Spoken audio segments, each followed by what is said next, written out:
Bonjour, chers élèves. Le but de cette capsule est de vous apprendre à mesurer des angles à l'aide d'un rapporteur d'angles. Tout d'abord, vous voyez à l'écran un rapporteur d'angles et voici ses parties principales. Alors, nous avons à la jonction de la ligne verticale du 90 degrés et de la ligne horizontale, en plein centre, l'origine du rapporteur. La ligne horizontale s'appelle la ligne de foi et nous avons deux échelles autour de notre rapporteur, une qui commence de la gauche vers la droite et une de la droite vers la gauche, et nous appelons ces deux échelles les échelles de degrés. Voyons dès maintenant comment mesurer un angle. Alors, nous devons enligner notre rapporteur en plaçant l'origine de celui-ci sur le sommet de notre angle. Et ensuite, nous devons nous assurer que la ligne de foi, la ligne horizontale, est placée par-dessus un côté de notre angle. Une fois cela fait, nous avons deux échelles de degrés. Pour trouver laquelle utiliser, une première méthode est de partir du côté de notre angle, et donc de la ligne de foi, et de choisir le 0. Alors, c'est le cas de l'échelle légèrement à l'intérieur, qui va commencer 0, 10, 20, 30 et 40 degrés, qui sera la mesure de notre angle. L'autre méthode est d'y aller avec vos connaissances. Alors, vos connaissances vous disent que l'angle que vous voyez ici est un angle aigu. Donc, votre objectif est que la mesure que vous choisissez soit entre 0 et 90 degrés.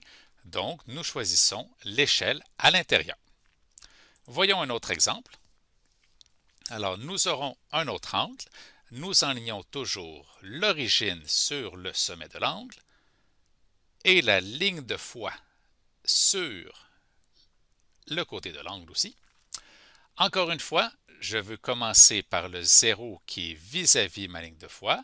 Donc, je vais prendre l'échelle extérieure dans cet exemple et je vais monter 90, 120, 130, 140.